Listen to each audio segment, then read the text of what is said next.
Silverbacks, I hope y'all are doing well in this time of staying at home. I know everyone's kind of going a little stir crazy, so hopefully you and your family have found some time to kind of section off in the different areas of your house or take walks alone and maybe get some sanity.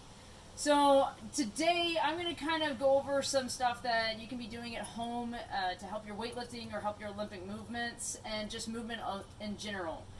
We're all kind of spending a lot of time sitting at home. I know I'm sitting a lot more at my computer for work, sitting watching Netflix. I think Netflix has asked me if I'm continuing to watch several times throughout the day, so I totally get it. We're doing a lot more sedentary movements, but we can also take this time to get outside or move in the house, move in the garage, take those walks, and make sure our blood keeps flowing. So when we sit a lot, we tend to get some really tight IT bands. And I know Mark's doing the mobility stuff, so I'm not going to hit too much on that, but I do want to talk about that because it is important in Olympic weightlifting. When our IT bands, the band that runs from the iliocecal of the hip all the way down into the tibia, it runs down the outside of our leg. When that gets tight, we can't necessarily open up in our squat and get that good squatting position. So we want to make sure that that is staying nice and mobile. And so with that, if you've been to any of my weightlifting classes, you've always seen me kind of start out with something called ARE squats, altering ranges of elevation squats.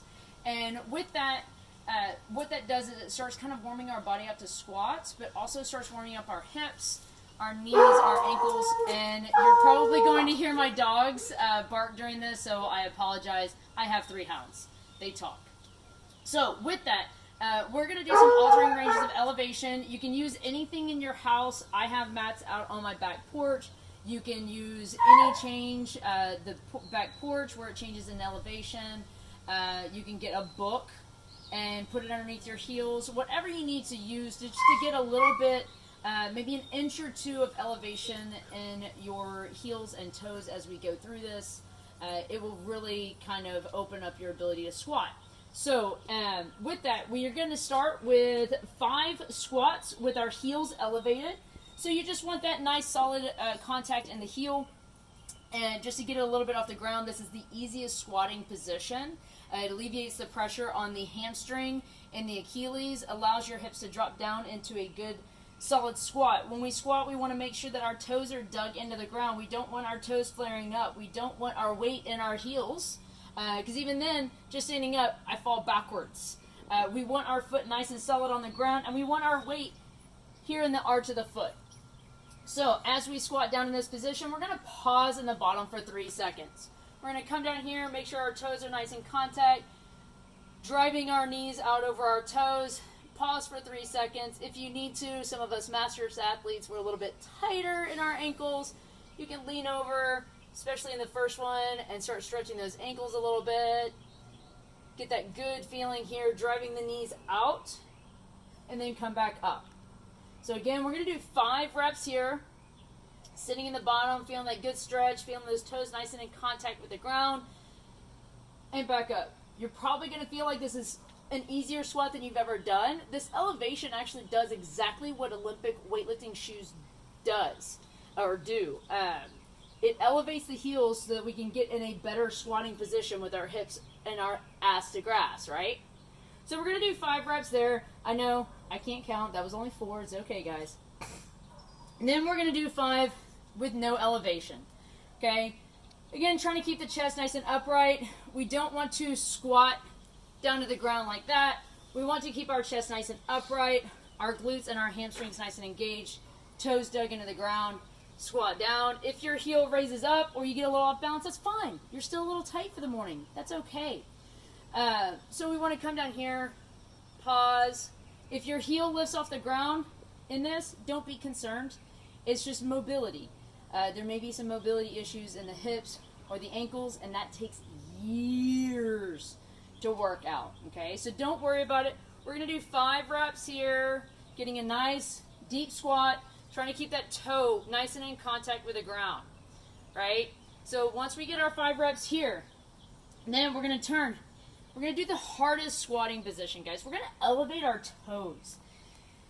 This is going to really expose the tightness in the hips. If you have tight hips, you may not be able to squat very low, okay? When you squat, we don't want to be squatting with our feet way out here, okay? We want our feet either right underneath the hips or right outside the hips, okay? When you elevate your toes, elevate them at the ball of the foot, right? So right at the ball of the foot, put that elevation there. For those of us that may have some tight hips, you may only be able to get to here before you're either lifting at your toes or before you feel like you're falling over. That's fine. Squat as low as you can go, but numero uno, keep that big toe dug in. Keeping that big toe dug in is important. If you end up lifting that big toe, you're going to end up getting pain in the front of your knee. If you've ever had pain in the front of your knee while you're squatting, usually that's caused from stress from lifting that big toe, getting the foot out of contact with the ground. So keep that big toe dug in. Good deep squat. You're going to feel your hips really start to engage here and drive back up. We're going to do 5 reps here. Okay? Making sure to keep that big toe dug in. I can't emphasize that enough, guys. So we're going to do 5 reps there. Then we're going to go back flat and we're going to do 5 more reps. Okay? Again, with a slight pause in the bottom. Okay? Once you get done with 5 reps there, you're feeling good. You're starting to get a little bit loose. Okay? That's what we're going to cover as far as really trying to work that hip mobility and get that deep squat feeling for today. Next video, we'll start introducing a little bit another drill for mobilization and really getting those hips stretched out. But I want to press on to maybe an Olympic movement that you can practice at home, even if you don't have a barbell. You can use a PVC pipe. You can use your broom. Hopefully you all have a broom at home. Hopefully, you know. So you can grab anything. And you don't need a barbell and weights to feel sore after a workout. Okay? I've spent an entire weekend with one of these, with a PVC pipe. Actually it was about a year ago in a coaching course. And I was sore because if you create the right amount of tension, you can be sore from moving air. Any of us done air squats before? Murph? Yeah? Your legs dead? Yeah, you're not moving anything other than your body weight. So you don't need a barbell and weights in order to drill these movements. So I want to go over the clean. A lot of times when we see people clean, okay, there's a couple things. One, your grip. The standard way to assess the grip is the thumbs outside the hips, right? So measuring from thumb width from the hips and here. Now, where we want this bar to contact is between the mid-thigh and high-thigh area, okay? So for me, I have extremely long arms. This contact's a little bit low, so it's going to cause an early pull because I'm going to want to get it to this area right below my crotch in order to get the full drive. So I might have to move my hands out a little bit, okay? So that gets it to the right spot where I want to contact and drive.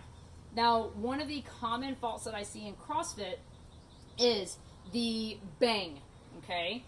So when people end up cleaning, so say I'm going from a hang clean, they came up here and they bang out, okay? We don't want to come up here and bang to come up, right? We don't want to bang and come here to clean. We want this bar to stay in a nice line to where we pull under, right? So we want to brush. So as we come here, we want to brush and come under.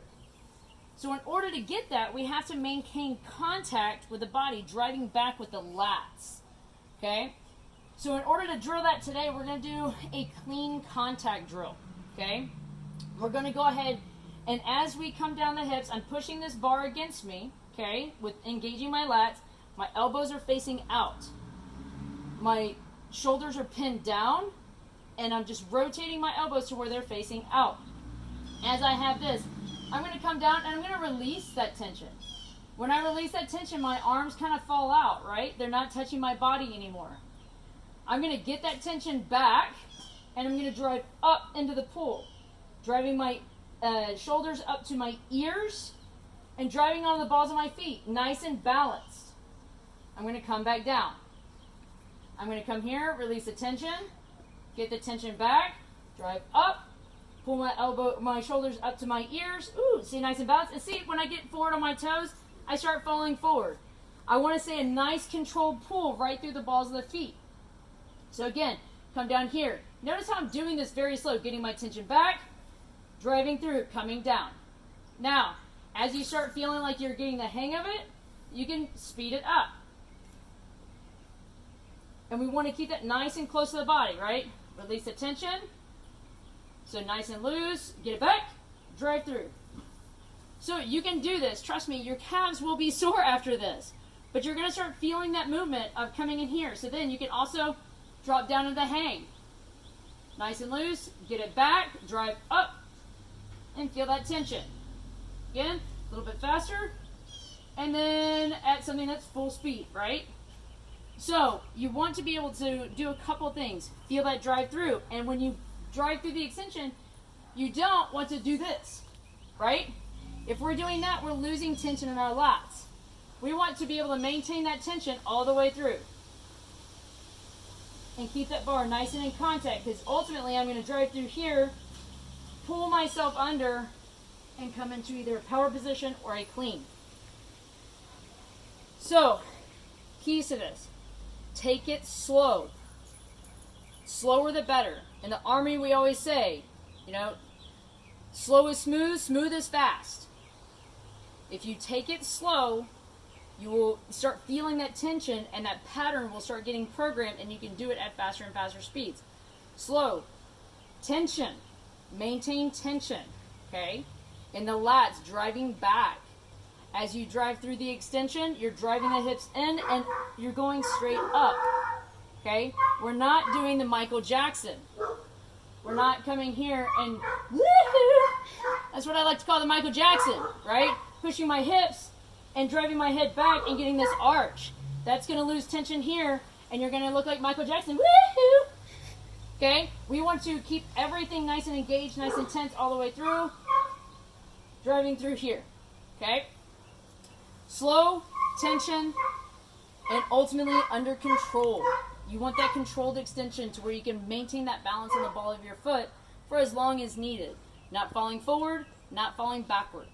Okay?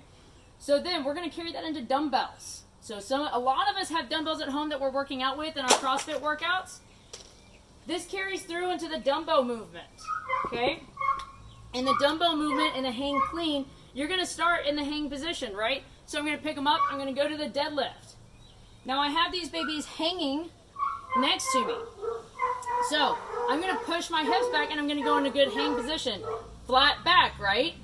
Well, as I've created this tension that I've just learned with the contact drill, I'm going to drive my hips in. Hi, Kilo.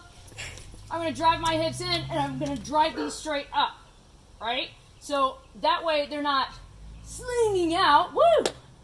Right? I don't want to sling them out. I want to drive this with my legs. Here, drive straight up, keeping them nice and tense, catching them over my shoulders. Okay? Again, that's getting that good tension, driving back, keeping these nice and in contact with the line of my body, coming here, driving up, catching the power position, and standing it up. Okay? That's going to keep you, getting that tension in your lats, going to keep you from having loose arms and almost having to curl these. Okay? That's going to really help you in your workouts from getting sore biceps. All right, so hopefully all this information has helped you get up and moving and giving you some things to work on to carry over for when we get back to the gym, because guys, I miss you all. I hope you're all staying healthy. I hope y'all are all staying isolated so we can beat this thing and get back to the gym, because the more that we comply with the government standards and the government advice, faster we get back into Silverback and we start high-fiving, fist bumping, and pushing each other face to face. Miss you guys. Can't wait to see y'all. And I'll see you on the next video. Thanks, guys.